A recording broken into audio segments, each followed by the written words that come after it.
in Guardamar and we're only 20 minutes away from Alicante airport on the Costa Blanca, and we're in this lovely town that's got so much to do here, parks, castles, you name it. But the most important thing today, we're going to be discussing the 180 day rule in Spain, and we've got some updates on what's been going on and all the noise that's been talking about over the last 2 years.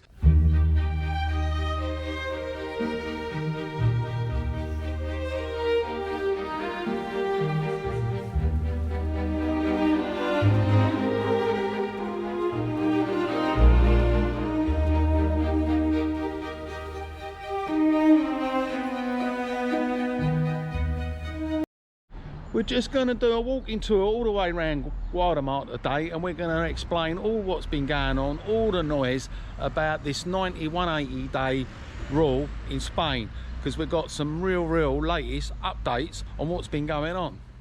So as you already know, since Brexit 2021, Britain is now a non-EU citizen, and it's now classed as a third country.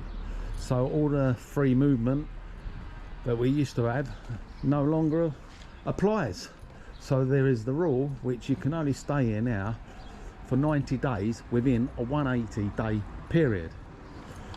And there's been a lot of noise over the last couple of years, all in the papers and all sorts going on, saying that Spain does want to get rid of this rule, and also France and other countries have been trying to get rid of it because it's affecting their economy. But we have got some updates on what has been going on. So since Brexit, as you know, all the free movement has gone, and all the people with the second homes can no longer stay here as long as they like they did before. But we have got lots of new developments, so if you stay with me at the end of the video, we'll go through all what's been going on. So now with this rule, you can only stay here for 3 months within the 180 day rule. So how you can do this, you can break it up over the course of a year, or you can do the 3 months solid. But a lot of people like to still come backwards and forwards, and they get a bit confused how it all works out. Well, it's called the Schengen calendar. You can get it online. I've actually got a link below, I'll post it. And what you do is you just put your dates in on the calendar, and it works out all your weeks for you. So it spreads it all over the year, so you don't have to do all your weeks in one go. So it's pretty good. A lot of people are using this Schengen calendar, so it makes it a lot easier for when you book your trip. This calendar is really good, really. It stops the mistake of overstaying or doing too many days that you're supposed to, because if you do, the border patrol will pull you in, and they will pull you into a corner, and they'll either ban you entry again.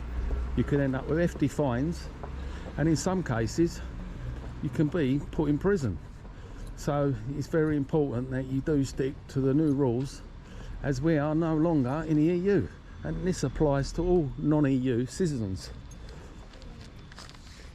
So what's been going on? What's all the noise about? Well, for the last couple of years it's been affecting the Spain's tourist industry, and the Spanish minister Fernandez Valdez has been trying to lobby and trying to get this rule changed, so that people with second homes who do like to come over in the winter and stay as long as they like, they want to try and relax this rule, and they're trying to lobby it at the moment with the EU and trying to get it through the other 26 countries and try and make it so that Brits can benefit and enjoy their overstay, and also the Spanish government can get all their tourists back.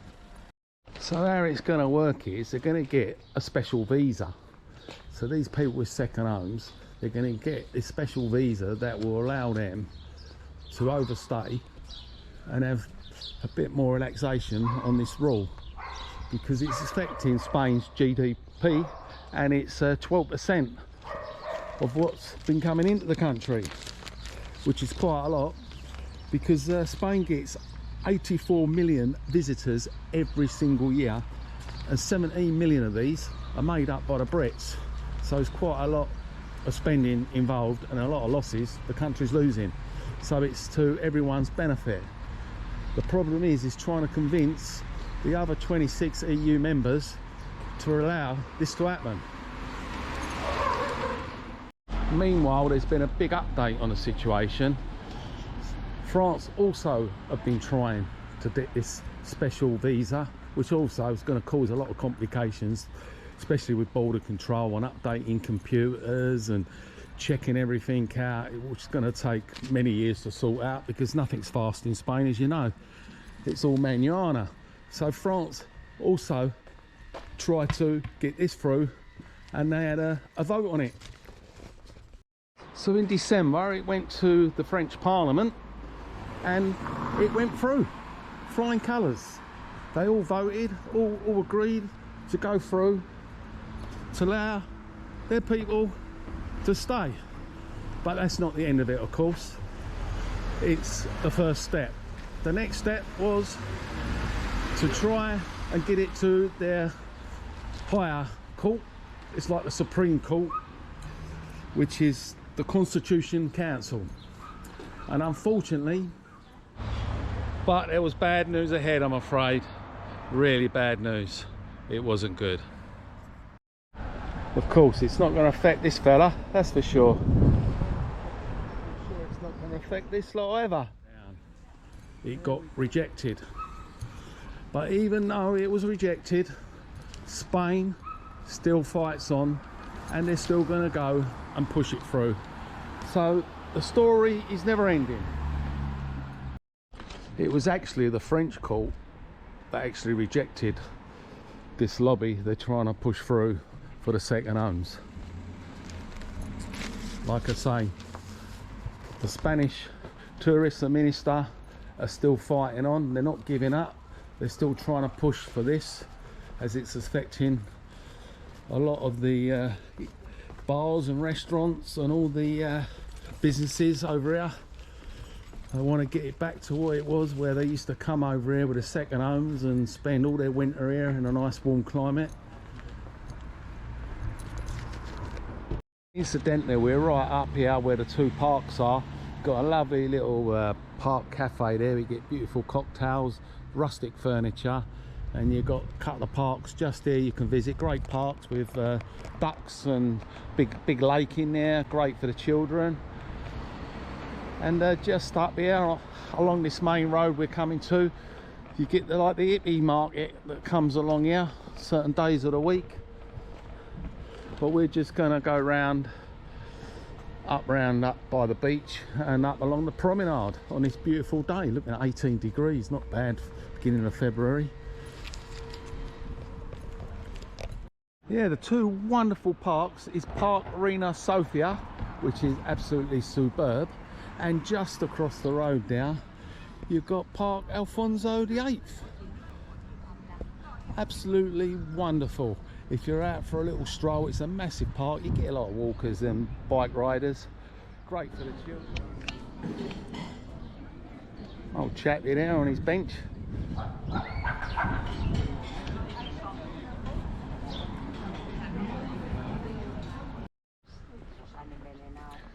So yeah, let me know what you think in the comments about this 90-180 day rule.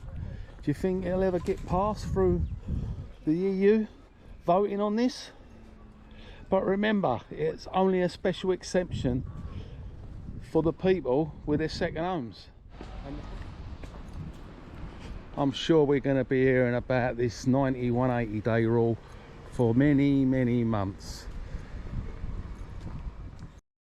The biggest problem you're going to have is always going to try and convince the Brussels sprouts, the other 26 countries, to allow this to happen. Remember, it was Britain that left this. Brussels didn't leave Britain. We decided to leave on the vote, the Brexit vote. Let's face it, the people that have already emigrated to Spain, who's applied for their residency, who are staying in Spain, it doesn't affect them at all. It doesn't even affect the Spanish, because the Spanish can actually go and stay in Britain for 180 days. And people are saying it's not fair because they're allowed to stay 180, or only allowed to stay one. But you've got to remember, it's nothing to do with Spain. they can't change the rules. It's just England being a bit more lenient on the Spanish. Let us know in the comments if it's affected you, if you're a British person with a second home in Spain. Has it changed your mind about coming out to Spain now? Have you decided to sell up? Has it affected your holiday arrangements coming to Spain? Let us know in the comments. Let us know what you think of Brexit. Do you think it was a good idea or a bad idea? Do you think they should have another vote on Brexit, as a lot of people didn't really know what they were voting for in the first place? It was all misguided, all rushed through. I mean, for these people it's not affecting them at all. They're still having their nice evening and breakfast meals up by the promenade, living life. I mean, there's always been this rule in Spain, in all other EU countries, but it was all very relaxed before. They didn't really enforce it at all, and so they sort of turned a blind eye. But since Brexit come along, that's when they started putting their foot down, and they made sure now every person gets their passport stamped when they come in and out of Spain. If you're a resident, if you show your resident card, you won't get stamped. But there's one thing they're not very hot on, and that's the looky. They're not very hot on all these fakes being sold along the beach. They turn a blind eye. If you like this video, don't forget to give us a like and a subscribe, and I will keep you updated on everything you need to know. Any more updates on the 9180 day rule, and we'll be talking more about Spain, the living cost, and living a dream. So hit that subscribe button and check the next video out.